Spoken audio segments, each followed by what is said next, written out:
नमस्कार आप सभी को। आज की वीडियो में आपका स्वागत है। आज हम अपना थर्ड सिस्टम शुरू करने वाले हैं जो कि है हमारा कार्डियोवैस्कुलर सिस्टम। यहाँ पे कार्डियोवैस्कुलर सिस्टम एक बहुत ही महत्वपूर्ण सिस्टम हो जाता है, महत्वपूर्ण एग्जाम पॉइंट ऑफ व्यू से, क्योंकि एक बड़ा सिस्टम होने के कारण यहाँ से आपने देखे होंगे बहुत ही क्वेश्चंस आते हैं, direct questions, scenario based, image questions, सब तरीके के क्वेश्चंस कार्डियोवैस्कुलर सिस्टम से कवर होते हैं। तो वीडियो मिस नहीं करिएगा, ध्यान से सुनिएगा। और जो नए बच्चे जुड़ रहे हैं, 2 सिस्टम हम कंप्लीट कर चुके हैं, renal urinary system and second one is respiratory system. So आप उनके लिए प्लेलिस्ट में जाके वीडियोस देख सकते हैं और अभी कार्डियोवैस्कुलर सिस्टम में साथ में जुड़ सकते हैं। यहाँ पे जो क्वेश्चंस रहेंगे सेम एनक्लेक्स सारे क्वेश्चंस रहेंगे, सॉन्डर्स से, मॉसबी से, और प्रीवियस ईयर क्वेश्चंस रहेंगे, डायरेक्ट क्वेश्चंस रहेंगे। डायरेक्ट क्वेश्चंस को बिल्कुल नेग्लेक्ट नहीं करना है, क्योंकि हम कई बार सीधी चीज़ नहीं बता पाते हैं। जब हम इतना कॉम्प्लेक्स पढ़ लेते हैं तो हम सीधी चीज़ में हार मान जाते हैं और मार खा जाते हैं, तो उस चीज़ का ध्यान रखना है आपको। और आज जो वीडियो रहने वाली है वो बहुत ही बेसिक क्वेश्चंस की रहने वाली है, प्लस थोड़े एनाटॉमिकल पोर्शंस मैं आपको समझाऊंगी ताकि आगे आने वाले भागों में आपको दिक्कत ना हो। तो ध्यान से वीडियो को सुनते हुए हम आगे बढ़ेंगे, ठीक है। तो कार्डियोवैस्कुलर सिस्टम है। सबसे पहले हम थोड़ा सा एनाटॉमिकल पार्ट देख लेते हैं, ठीक है, कि कार्डियोवैस्कुलर सिस्टम है तो ऑब्वियसली क्या सबसे मेन चीज़ है, यहाँ पे हार्ट है, ठीक है। और हार्ट का अगर हम वेट की बात करें तो हार्ट का वेट जो है आपको 280 से लेके कहीं पे 320, कहीं 340 ग्राम, इस तरीके से आपको हार्ट का वेट लिखा हुआ दिख जाएगा। हार्ट जो है कहाँ पे सिचुएटेड होता है, मीडियास्टिनल पार्ट में सिचुएटेड होता है, जो ये हमारी थोरेसिक कैविटी है, ठीक है, थोरेसिक कैविटी में सिचुएटेड है। और कहाँ की तरफ, स्लाइटली डेविएटेड टू लेफ्ट।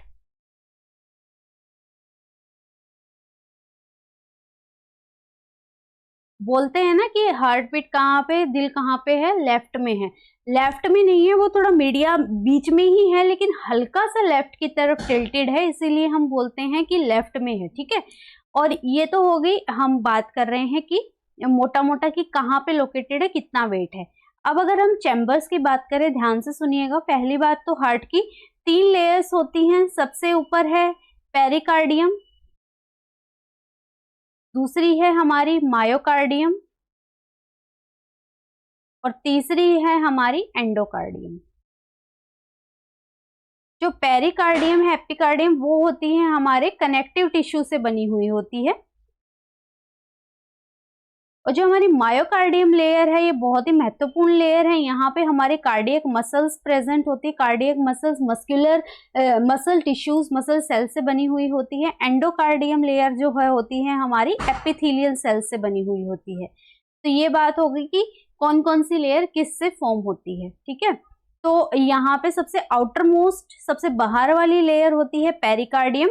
बीच में होती है जो कि कार्डियक मसल्स से बनी हुई होती है। कार्डियक मसल्स की क्या खासियत होती है कि ये ऑटो रेगुलेटरी होते हैं। अपने आप ये मसल्स क्या करती रहती हैं, कॉन्ट्रैक्ट रिलैक्स करती रहती हैं। इनमें ऑटो रेगुलेशन प्रेजेंट होता है, मैकेनिज्म, जो कि इसको दूसरी तरीके की मसल से अलग बनाता है, ठीक है। जो हमारी स्केलेटल मसल्स हैं, जो हमारी स्मूथ मसल्स हैं, उनमें ये वाला ऑटो रेगुलेशन और ये वाली चीजें नहीं प्रेजेंट होती है। तो कार्डियक मसल्स उनसे इस फीचर को लेते हुए अलग है। और ये कार्डियक मसल है जिसको ऑक्सीजन की भी बहुत डिमांड की जरूरत है, ठीक है, क्योंकि ऑक्सीजन से ही क्या है, कॉन्ट्रैक्शन रिलैक्सेशन हो रही है। सिर्फ ये अपने आप को दूसरे भागों से कैसे अलग करती है, ये ऑटो रेगुलेशन करने की क्षमता रखती है, ठीक है। और जो सबसे इनर मोस्ट लेयर होती है वो होती है हमारी एंडोकार्डियम। तो एक हार्ट जो है ये हमारी 3 तरीके की लेयर से एनकेस होता है। तो अगर मैं बात करूं अब कि चैम्बर्स कितने होते हैं, तो यहाँ पे ये मैं एक मोटा मोटा ओवरव्यू आपको समझाना चाह रही हूँ। आप ध्यान से सुनिएगा, आपको क्लियर हो जाएगा कि कौन सा चैम्बर में क्या होता है, किस तरीके से होता है, ठीक है। ये देखिए, अगर मैं ये हार्ट की बात करूं तो ये होता है हमारा राइट एट्रियम, ये होता है हमारा right ventricle, this is left atrium and this is left ventricle. तो यहाँ पे जो है right side of the heart, जो राइट साइड है उसमें कैसा ब्लड होता है, डीऑक्सीजनेटेड ब्लड होता है, इम्प्योर ब्लड होता है, गंदा ब्लड होता है, एक तरीके से आप मोटी मोटी भाषा में कह लीजिए, जो कि हमारी बॉडी में अलग अलग टिश्यूज को ले जाने लायक नहीं होता है। ठीक है, तो यहाँ डीऑक्सीजनेटेड ब्लड होता है। पूरी बॉडी को ऑक्सीजन की बहुत जरूरत होती है, और ऑक्सीजन किसके थ्रू मिलती है, जो हमारे ब्लड में आरबीसी होते हैं, आरबीसी में जो हमारा हीमोग्लोबिन कंटेंट होता है ना, वो ऑक्सीजन के साथ चिपकता है और अलग अलग भागों को जो है ऑक्सीजन देता है। अब यहाँ राइट साइड डील करती है डीऑक्सीजनेटेड ब्लड के साथ, और जो हमारी लेफ्ट साइड है वो डील करती है ऑक्सीजनेटेड मतलब प्योर ब्लड के साथ। ठीक है, अब राइट एट्रियम में जो ब्लड आता है वो, पहली बात तो पूरी बॉडी से दो तरीके के, देखिए दिमाग में सोचिए, दो तरीके की चीज चल रही है। एक साइड तो बॉडी से क्या आ रहा है, इम्प्योर ब्लड आ रहा है, दूसरी साइड से लगातार प्योर ब्लड निकल रहा है। ये सप्लाई नहीं रुकनी चाहिए, जब ये सप्लाई रुकती है आदमी ऊपर जाता है। ठीक है, तो ये चीज का ध्यान रखना है। तो राइट एट्रियम में यहां से आ रहा है हमारा वेना कावा, जो कि हमारा वेना कावा ब्लड लेके आ रही है, कैसा, डीऑक्सीजनेटेड ब्लड लेके आ रही है। और वेना कावा भी सुपीरियर वेना कावा, जो कि सुपीरियर का क्या मतलब है, ऊपर, इंफीरियर का क्या मतलब है, नीचे। तो superior vena cava plus inferior vena cava यहां से ब्लड लेके आ रही है राइट एट्रियम में। ध्यान से सुनिएगा, पूरा ही चैप्टर इस पे ही बेस्ड है कि क्या हो रहा है। तो राइट एट्रियम में जब ब्लड आएगा तो राइट एट्रियम कॉन्ट्रैक्ट करेगा, ब्लड को कहाँ फेंकेगा, नीचे राइट वेंट्रिकल के पास फेंकेगा। ठीक है, यहाँ पे कहाँ से आ रहा है, बॉडी से ब्लड आ रहा है, बॉडी से ब्लड आ रहा है पूरा, कैसा, डीऑक्सीजनेटेड ब्लड आ रहा है। तो राइट एट्रियम में उसने डीऑक्सीजनेटेड ब्लड डाल दिया। अब यहाँ पे, यहाँ से जो है राइट वेंट्रिकल में की तरफ ब्लड जाएगा। राइट वेंट्रिकल में यहाँ पे एक वॉल प्रेजेंट होती है जिसको हम बोलते हैं आर्टेरियोवीनस वॉल। आर्टेरियोवीनस वॉल मतलब आर्टरी और वीनस के वीन के बीच में है, या फिर हम इसको बोलते हैं ट्राइकस्पिड वॉल। ट्राइकस्पिड वॉल कैसी होती है, अगर ये वॉल की बात करें तो इसमें इस तरीके के 3 कस्प प्रेजेंट होते हैं। ठीक है, इसीलिए इसको हम बोलते हैं, इन कस्प की वजह से बोलते हैं हम ट्राइकस्पिड वॉल। तो यहाँ ट्राइकस्पिड वॉल खुल जाती है और ये ब्लड जाता है कहाँ पे, राइट वेंट्रिकल में। अब राइट वेंट्रिकल में कैसा ब्लड आ गया है, डीऑक्सीजनेटेड ब्लड है। अब इसको ऑक्सीजनेट होने के लिए जाना पड़ेगा, और ऑक्सीजनेट होने के लिए ये कहाँ पे जाएगा, लंग्स में जाएगा। लंग्स में इसको कौन लेके जाएगा, पल्मोनरी आर्टरी। शरीर की एकमात्र ऐसी आर्टरी जो कि कैसा ब्लड कैरी करती है, डीऑक्सीजनेटेड ब्लड कैरी करती है। और पल्मोनरी वेन शरीर की एकमात्र ऐसी वेन जो कि कैसा ब्लड कैरी करती है, ऑक्सीजनेटेड ब्लड कैरी करती है। अब देखिए यहाँ राइट वेंट्रिकल से यहाँ पे प्रेजेंट होती है पल्मोनिक वॉल। जब राइट वेंट्रिकल कॉन्ट्रैक्ट होगा, पल्मोनिक वॉल खुलेगी, पल्मोनरी आर्टरी में ब्लड जाएगा। ठीक है, अब पल्मोनरी आर्टरी से ब्लड गया कहाँ पे, लंग्स के पास। पल्मोनरी आर्टरी ने लंग्स के पास ब्लड गया, और लंग्स में कौन सा स्ट्रक्चर मैंने बताया था ना, एल्वियोलाई। एल्वियोलाई से जब पल्मोनरी आर्टरी एल्वियोलाई से होते हुए गुजरी, तब क्या हुआ कि पल्मोनरी आर्टरी ने अपनी ऑक्सीजन जो है यहाँ पे भर ली और कार्बन डाइऑक्साइड जो है एल्वियोलाई को दे दी। तो फिर आगे जो ब्लड जा रहा है वो कैसा हो गया, ऑक्सीजनेटेड ब्लड हो गया। ठीक है, अब ये ऑक्सीजनेटेड ब्लड जाएगा कहाँ पे, लेफ्ट एट्रियम में। किसकी हेल्प से, पल्मोनरी वेन। पल्मोनरी वेन जो है लंग्स से निकलेगी, पल्मोनरी वेन लंग्स से निकली, उसने कहाँ पे डाला ये ब्लड, लेफ्ट एट्रियम में डाला। ठीक है, लेफ्ट एट्रियम में जब ब्लड डाला, लेफ्ट एट्रियम के बाद यहाँ पे, ठीक है, यहाँ लेफ्ट एट्रियम में ब्लड आ गया पल्मोनरी वेन की हेल्प से यहाँ पे। अब यहाँ तो होती है ट्राइकस्पिड वॉल, यहाँ पे प्रेजेंट होती है बाइकस्पिड वॉल, या बहुत ही महत्वपूर्ण वॉल, मिट्राल वॉल। मिट्राल वॉल्व यहाँ पे प्रेजेंट होती है। फिर मिट्राल वॉल्व को बाइकस्पिड क्यों बोलते हैं? क्योंकि इसमें इस तरीके के 2 कस्प होते हैं, ठीक है। यहाँ पे 3 है इसलिए इसको ट्राइकस्पिड बोल रहे हैं, यहाँ पे ये 2 है ना, बाइकस्पिड इसको बोलते हैं। तो यहाँ ये खुला लेफ्ट वेंट्रिकल में गया। अब यहाँ पे कौन सी वॉल्व ओपन हुई? मिट्राल वॉल्व और बाइकस्पिड वॉल्व, ठीक है। अब ये ब्लड कहाँ गया? लेफ्ट वेंट्रिकल में गया। और जब लेफ्ट वेंट्रिकल से पूरी बॉडी में गया, किसके थ्रू? आयोटा के थ्रू। आयोटा सबसे बड़ी लार्जेस्ट आर्टरी जो है बॉडी की, वो कहलाती है आयोटा। आयोटा की फिर इस तरीके का स्ट्रक्चर होता है, देखो आयोटा का, ठीक है। आयोटा को जो ऊपर की तरफ ब्रांच जा रही है आयोटा की, उसको बोलते हैं हम असेंडिंग आयोटा। इसको बोलते हैं जो आर्क शेप में बना हुआ है, आर्क ऑफ आयोटा। और जो नीचे है इसको बोलते हैं डिसेंडिंग आयोटा। अब ये अलग अलग जो है आयोटा के अलग अलग भाग अलग अलग बॉडी पार्ट में जाके इनका अलग अलग नाम हो जाता है। अब जब हम ग्रेजुअली पढ़ेंगे वो हम साथ साथ देखते जाएंगे, अभी जो है आपके लिए बहुत ज्यादा हो जाएगा।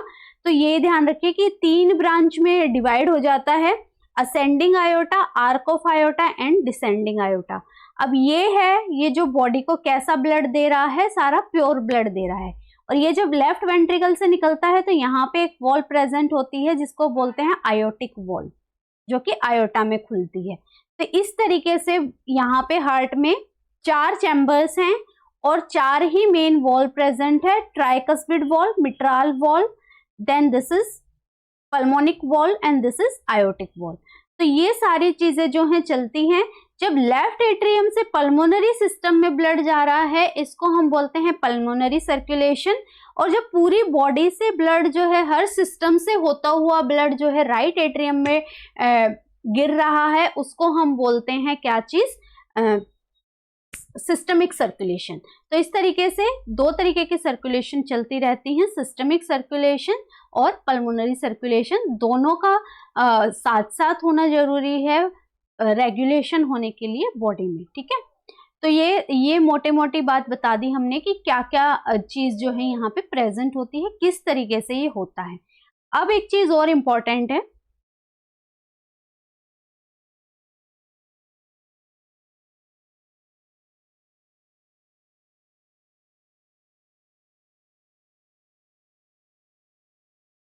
फिर आता है हमारा पॉइंट ऑफ अस्कल्टेशन, कि हम जो है हार्ट में कहाँ कहाँ अस्कल्टेट करते हैं। वेरी मच इंपॉर्टेंट चीज, क्योंकि यहाँ से डायरेक्ट क्वेश्चन बहुत ही ज्यादा बनते हैं। अभी आप देखना किस तरीके से आप याद रखेंगे कि हमें कहाँ पे स्टेथ रखना है, कौन सा एरिया अस्कल्टेट करने के लिए, वो ये बात हो रही है, ठीक है। तो यहाँ पे है ये, इस निमोनिक से याद रखेंगे, कभी नहीं भूलेंगे, ठीक है। Ape to to man, A for aortic valve, जो हम हार्ट को अस्कल्टेट करते हैं तो ये 5 पॉइंट होते हैं जहां पे हम स्टेथ रख के अस्कल्टेट करते हैं, ठीक है। P for pulmonic valve, E for Erb's point, T for tricuspid valve, M for mitral valve.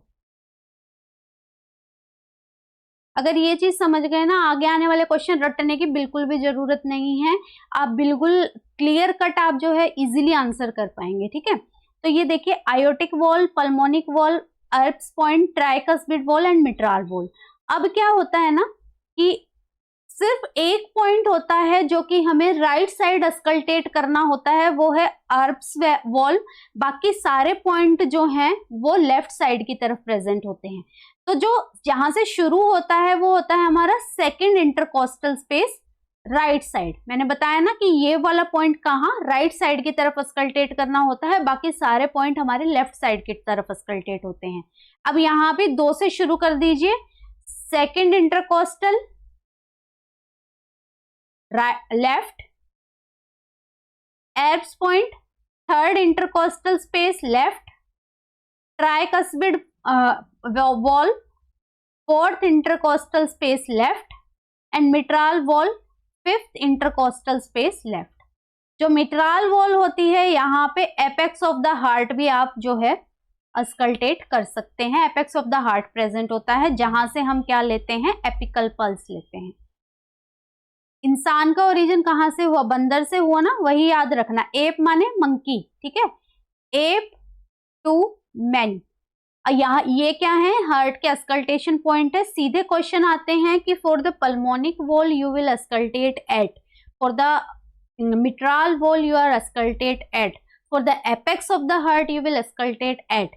Erb's point important हो जाता है क्योंकि यहाँ पे ना जो हार्ट में मरमर साउंड प्रेजेंट होती है कुछ सर्टेन डिजीज में, वो मरमर साउंड जो सुनाई देती है वो एर्ब्स पॉइंट पे सुनाई देती है, इसीलिए इसका अस्कल्टेशन करना जरूरी हो जाता है, इंपॉर्टेंट हो जाता है।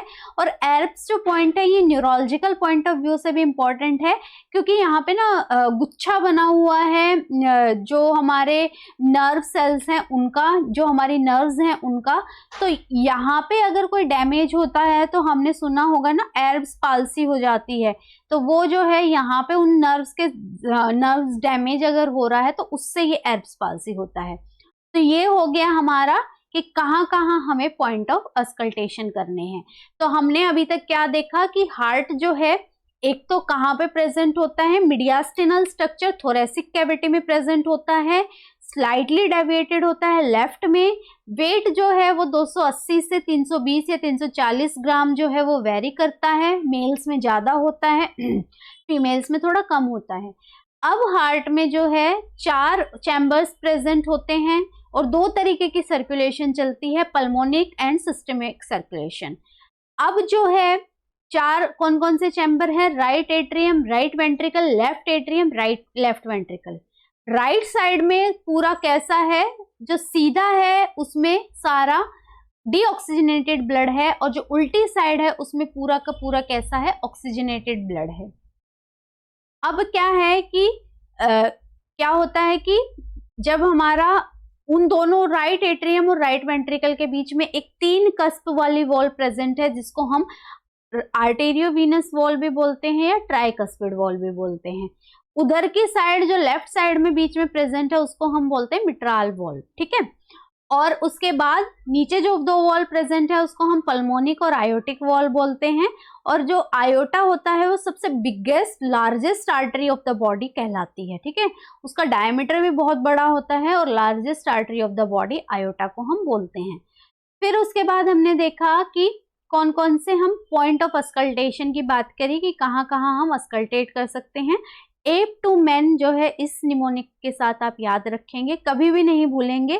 सिर्फ एक आयोटिक वॉल है जो right side of the heart, जो सेकेंड इंटरकोस्टल स्पेस है वहां से अस्कल्टेट होती है, बाकी सारी की सारी left side of the heart पे आपको अस्कल्टेट होंगी। जो एपेक्स होता है वो मिट्राल वॉल के कॉरेस्पॉन्डिंग प्रेजेंट होता है 5th इंटरकोस्टल स्पेस पे, और एपेक्स पे हम एपिकल पल्स लेते हैं जो कि जो अडल्ट हैं उनमें 60 और मोर होनी चाहिए, 60 से कम नहीं जानी चाहिए, और जो चिल्ड्रन हैं उनमें 70 और मोर, और जो नियोनेट्स होते हैं उनमें 90 और मोर जो है वो प्रेजेंट होनी चाहिए, ठीक है। ये सारी चीज हम जब बाद में क्वेश्चंस करेंगे बहुत ही इंपॉर्टेंट होने वाली है और मुझसे पहले आप आंसर कर पाएंगे, इतना मैं बोल सकती हूँ। अब जो है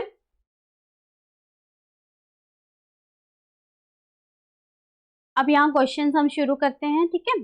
first is apex beat is felt at which intercostal space. बिल्कुल इजी है। एपेक्स बीट आपको कहाँ पे मिलेगी, मिट्राल वॉल के पास मिलेगी। ये सारे क्वेश्चंस ना जब एम्स अलग अलग एग्जाम कंडक्ट करता था तब आए हुए क्वेश्चंस हैं, अब साथ में लेता है तो भी क्वेश्चंस अपने ही रिपीट करता है, तो आप इनको बिल्कुल भी लाइटली नहीं लेंगे। एम्स रायपुर जो है, एम्स रायपुर के क्वेश्चंस हैं, एम्स जोधपुर ने तो कभी अकेले नहीं लिया। उसके बाद जो है ये अलग अलग एम्स के अपने क्वेश्चंस हैं, तो वहां से मैंने ये लिए हैं। तो एपेक्स बीट कहाँ पे फेल्ट होती है, 5th इंटरकोस्टल स्पेस में आपको एपेक्स बीट मिलेगी, जो कि हम अभी देख चुके हैं एनाटॉमी, ठीक है। Next is apical pulse is assessed by placing the diaphragm of the stethoscope at the area of. फिर से वही क्वेश्चन लेकिन दूसरे तरीके से कि एपिकल पल्स कौन सी वॉल्व के कॉरेस्पॉन्डिंग प्रेजेंट होती है, ये होती है मिट्राल वॉल्व के आयोटिक वॉल्व कहाँ पे है, सेकंड राइट पे प्रेजेंट है, पल्मोनिक वॉल्व कहाँ पे है, second left, then tricuspid fourth left, ठीक है। तो ये जो है मिट्राल वॉल्व के अगेंस्ट आपको मिलेगी। Next, the apical impulse of the heart is normally felt, ये फिर से वही आ गया। ये मैंने इसलिए लिया है क्वेश्चन बार बार आपको दिखाने के लिए, क्योंकि ये अलग अलग एम्स में ही, ठीक है, एम्स के ही एग्जाम्स में अलग अलग एग्जाम में अलग अलग लैंग्वेज फॉर्म करके पूछा है, तो आप किसी भी लैंग्वेज में कंफ्यूज ना हो, इसलिए आपको दिखाने के लिए मैंने ये क्वेश्चन लिए हैं, ठीक है। एपिकल पल्स आपको कहाँ पे मिलेगी, लेफ्ट फिफ्थ इंटरकोस्टल स्पेस में मिलेगी, ठीक है। लेफ्ट सेकंड में आपको क्या मिलेगी, पल्मोनिक वॉल्व मिलेगी। राइट में कुछ नहीं होता, ठीक है, राइट जो है सिर्फ सेकंड में होता है। राइट में कौन सी होती है, एपिकल, ठीक है। Next, cardiac muscle differ from skeletal muscle, cardiac muscle कौन से लेयर में प्रेजेंट होती हैं, मायोकार्डियम में प्रेजेंट होती है, मायोकार्डियल लेयर में प्रेजेंट होती हैं। कार्डियक मसल्स में क्या प्रेजेंट होता है, मैंने बताया था ऑटो रेगुलेशन प्रेजेंट होता है, अपने आप जो है रेगुलेट करती हैं।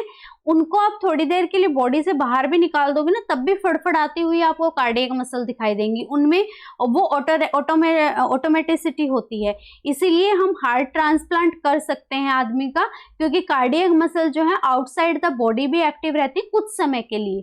तो इसमें क्या प्रेजेंट होता है, it has automaticity and conductivity, जो कि इसको क्या बनाती हैं, स्केलेटल मसल या स्मूथ मसल से अलग बनाती हैं। तो B is the right answer है। Next, the innermost layer of the heart, मैंने बताया था आपको सबसे बाहर जो है आपकी एनकेज्ड लेयर है, दैट इज पेरिकार्डियम, जो कनेक्टिव टिश्यू से बनी हुई होती है। देन बीच में होती है आपकी मायोकार्डियम, और पेरिकार्डियम को एपिकार्डियम भी बोलते हैं। देन सबसे इनर मोस्ट लेयर होती है जो ई से आप याद रखेंगे, याद रखने के लिए बता रही हूं मैं, E for endocardium and E for epithelial cells. एक दूसरे तरीके से क्वेश्चन भी आया हुआ है कि कौन से एंडोकार्डियम जो है कौन से चीज से बनी हुई होती है, connective tissue, epithelial cells, cardiac muscles. तो इस तरीके के 4 ऑप्शंस थे वहां पे। तो ये किससे बनी हुई होती है, एपिथेलियल सेल से ये बनी हुई होती है। Next, what is the outer most layer of the heart, बहुत ही बेसिक क्वेश्चन लिए हैं, आप एनाटॉमी समझते हुए खुद इनको आंसर करेंगे। कल की क्लास में इतने सक्षम हो जाएंगे अगर आपने एनाटॉमी समझी है कि आप सिनेरियो बेस्ड बहुत इजीली कर सकते हैं, ठीक है। तो outer most layer of the heart को हम क्या बोलते हैं, पेरिकार्डियम बोलते हैं, एपिकार्डियम भी जो है इसको टर्म किया जाता है। Next, which chamber of the heart eject oxygenated blood into general circulation, अभी हमने देखा, तो आप आंसर कर सकते हैं कौन से चैम्बर से ऑक्सीजनेटेड ब्लड आता है। ये आता है हमारा लेफ्ट वेंट्रिकल से, लेफ्ट वेंट्रिकल से, और किसके थ्रू, आयोटा के थ्रू। आयोटा हमारी 3 ब्रांचेस में डिवाइड हो जाती है, असेंडिंग आयोटा, देन होता है हमारा आर्क ऑफ आयोटा, देन हमारा जाता है डिसेंडिंग आयोटा। तो मोटा मोटा इस तरीके से याद रखिए कि असेंडिंग जो है ऊपर वाले भाग हार्ट को सप्लाई करता है, अलग अलग जो है हमारे ब्रेन को सप्लाई करता है। आर्क ऑफ आयोटा जो है हमारे थोरेसिक एरिया को बेसिकली सप्लाई करता है। डिसेंडिंग आयोटा हमारे इंटेस्टाइन लोअर पार्ट्स को सप्लाई करता है। तो यहाँ पे ये आयोटा की बात हो गई कि आयोटा लेफ्ट वेंट्रिकल से निकलता है, और कैसा ब्लड लेके निकलता है, ऑक्सीजनेटेड ब्लड लेके।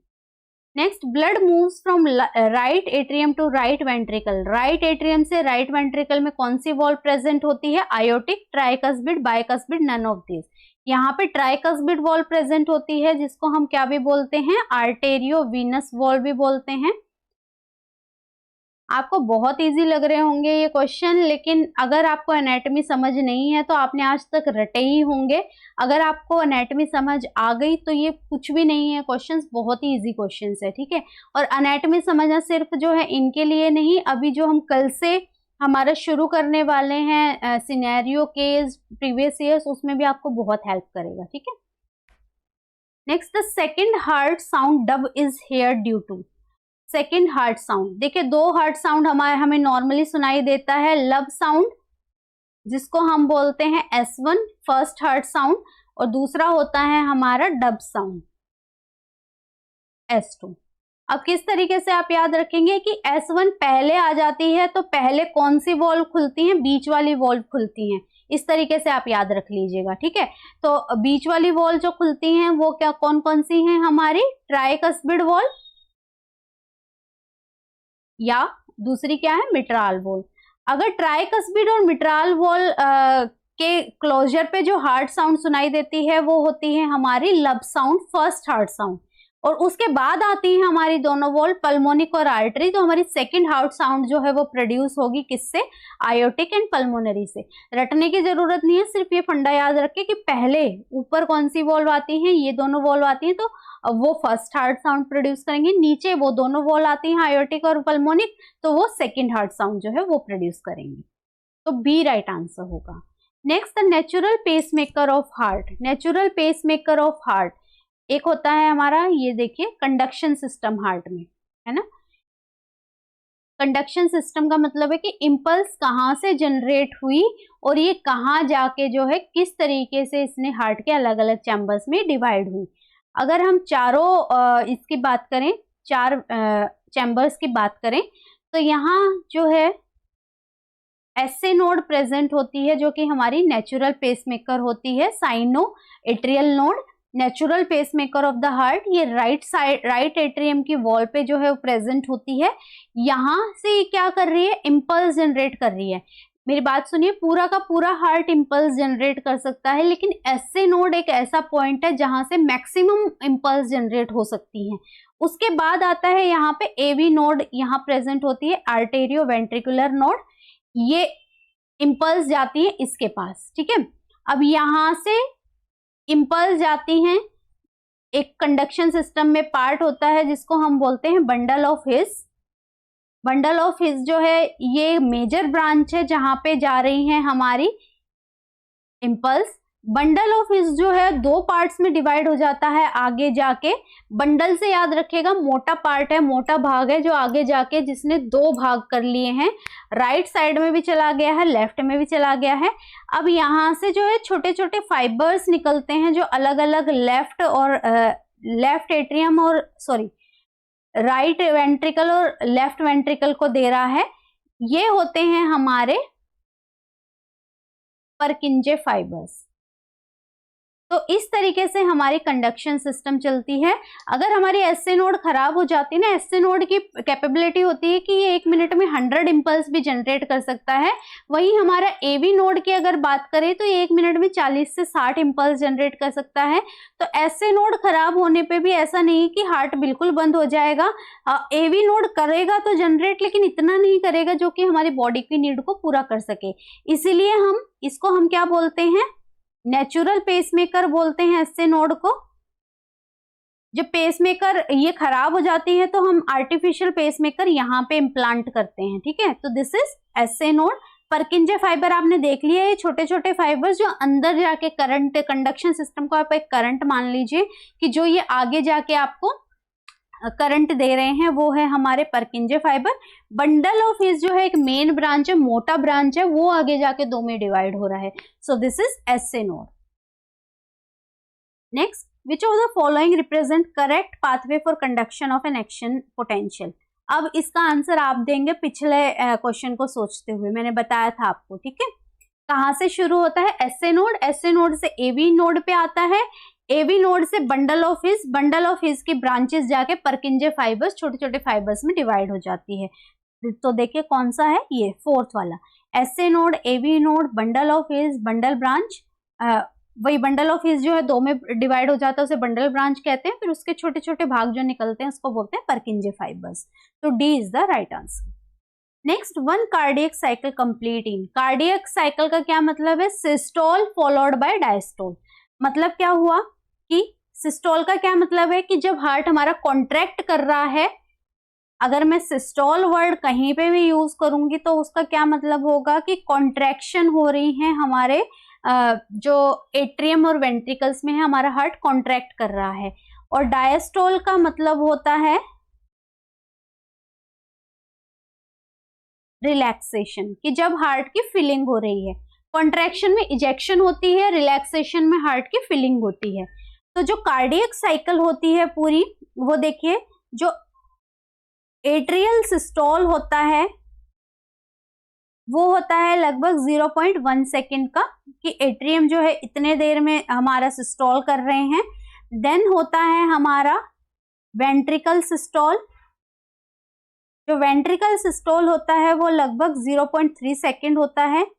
और फिर होता है हमारा डायस्टोल।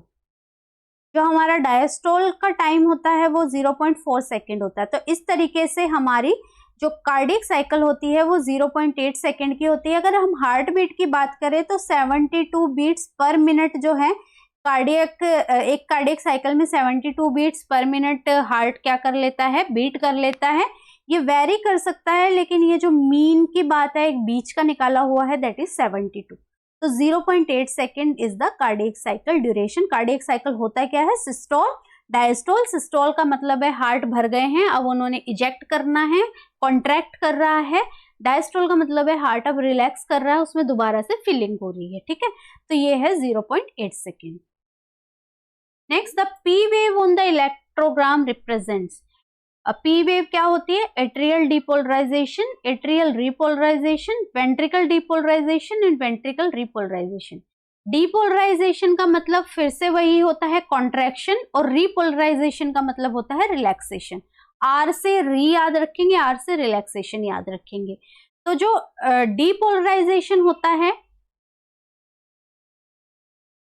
डिपोलराइजेशन में हमारे जो मसल्स होते हैं उनके सोडियम चैनल्स ओपन होते हैं, और रिपोलराइजेशन में पोटेशियम चैनल्स ओपन होते हैं, ठीक है।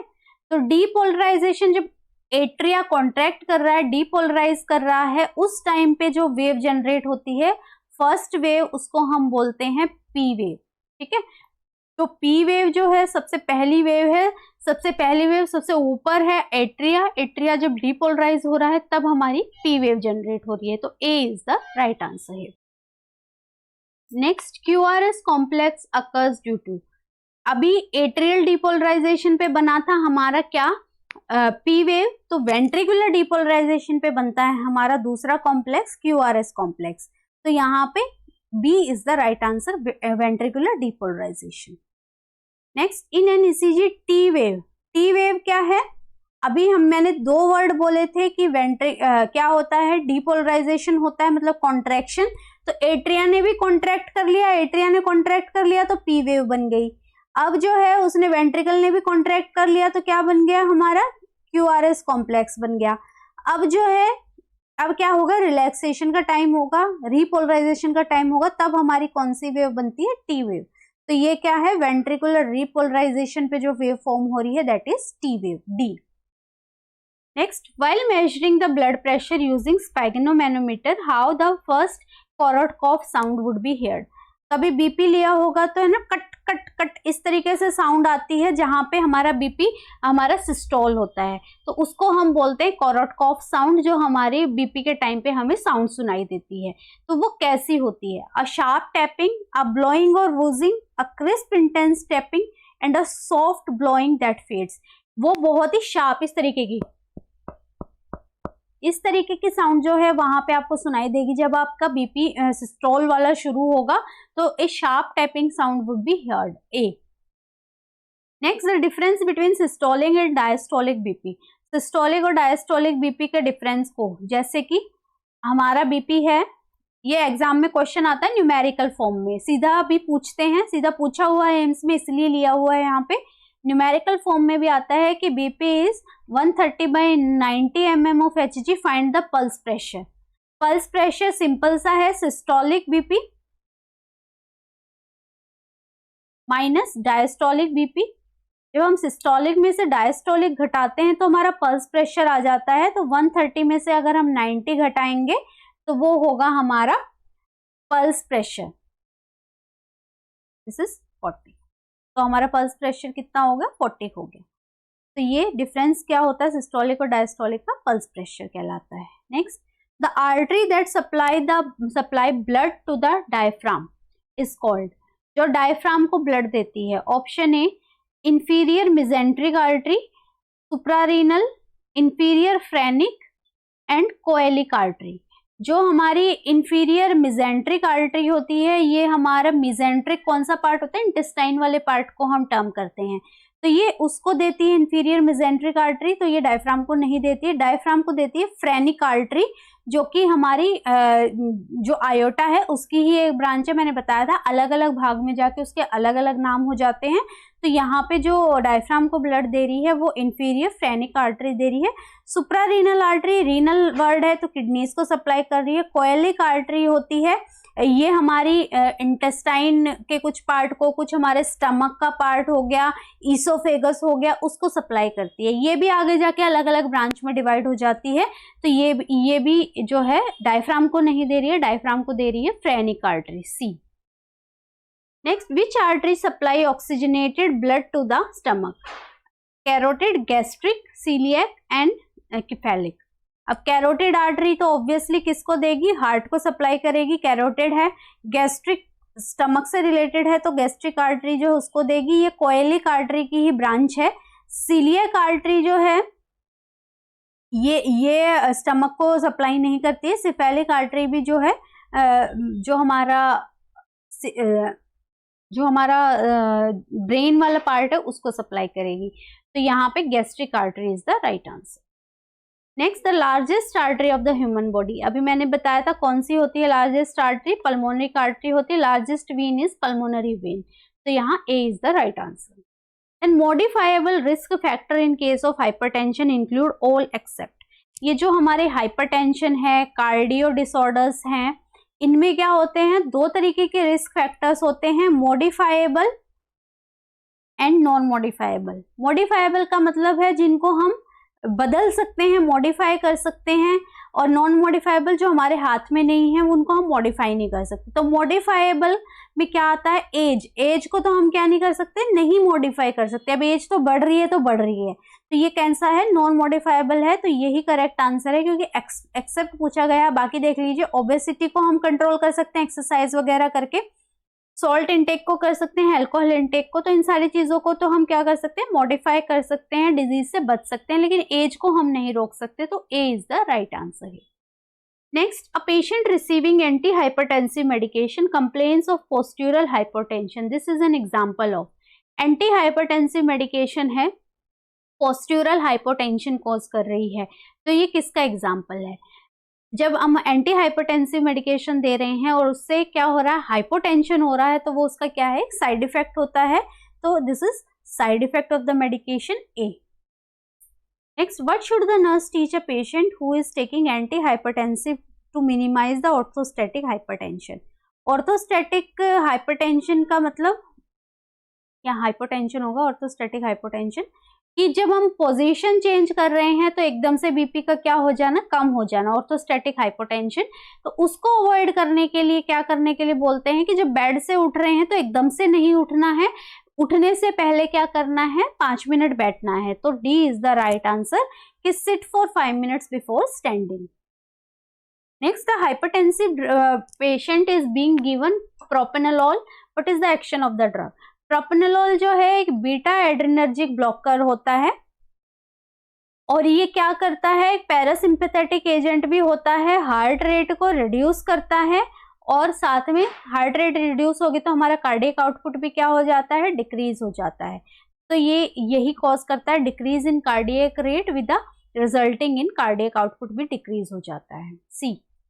Next, a patient is on beta adrenergic blocking agent, what the nurse should observe? अभी मैंने बताया था कि क्या हो जाता है, हार्ट रेट जो है कम हो जाती है, कार्डियक आउटपुट कम हो जाता है। जब कार्डियक आउटपुट कम होगा तो इनमें से क्या चीज कम हो जाएगी, बीपी भी रिड्यूस हो जाएगा, ठीक है। तो A is the right answer, कि reduction in the BP is the side effect of beta adrenergic blocking agents, A. तो this was all about today. बहुत ही बेसिक कराया है आपको, जो है एनाटॉमी समझाई है। एनाटॉमी आपको अच्छे से समझ आनी चाहिए, कल से बार बार नहीं बताना पड़ेगा क्या परकिंजे फाइबर्स हैं, क्या ट्राइकस्पिड वॉल है, ये आपको आज की क्लास से बिल्कुल क्लियर हो जाने वाला है, जो आपको शायद आज तक नहीं हुआ होगा, क्योंकि हार्ट जो है बहुत कॉम्प्लेक्स स्ट्रक्चर होता है। तो अभी मैंने बिल्कुल खोल खोल के आपको बताया, जितना भी समझाया है। आई होप आपको समझ आया हो। अगर आपको वीडियो पसंद आई है तो आप लाइक कमेंट करके बताइएगा, और अगर आपने चैनल नहीं सब्सक्राइब किया है तो आप सब्सक्राइब कर सकते हैं and be regular and consistent for the sure selection. Thank you.